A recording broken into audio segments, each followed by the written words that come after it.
operations. Op1 machines the first side, then the stock is flipped to complete Op2 on the opposite side. Stock definition: fixed size box stock. Stock offset: set the part 0.020 inches into the stock. The face mill prefers taking 0.020 inches per pass for optimal surface finish. Default settings: saved as a user default in the menu for any setup not aligned strictly to the stock center. Op1 workflow: 3D adaptive roughing. Rough out all geometry, leaving 0.020 inches stock on all surfaces.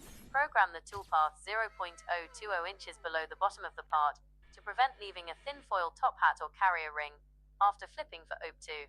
Facing: modify toolpath orientation under passes pass direction.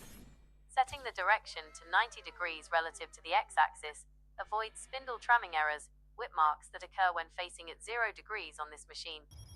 Contouring and pocketing: outer profile is cut with a contour operation, followed by a pocket operation. Pocket versus adaptive: a pocket operation provides a clean exit without extra floor movement or chip recutting on aesthetic surfaces. Lead-ins and finishing passes: set lead-in angles to 45 degrees in the lead-in tab to avoid sudden directional moves or tool digging. Eliminate start/stop blend lines on contour passes by starting on a radius, using a 45-degree lead-in/lead-out, setting finishing overlap to 0.100 inches past the start point in the passes tab. Boring: bore the central hole to serve as the pickup datum for Op2. 3D contouring: finish all 3D radii using a ball end mill with a fine step down for a smooth, machine-ready surface finish requiring no manual deburring.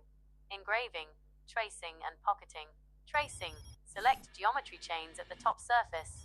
Set stock to leave to -0.003 into the material, allowing tool wear adjustments along the Z-axis to fine-tune depth. Pocketing: used for broader logo features. Op2 and ramping optimization. Work coordinate systems, WCS. Op1 WCS 1 G54.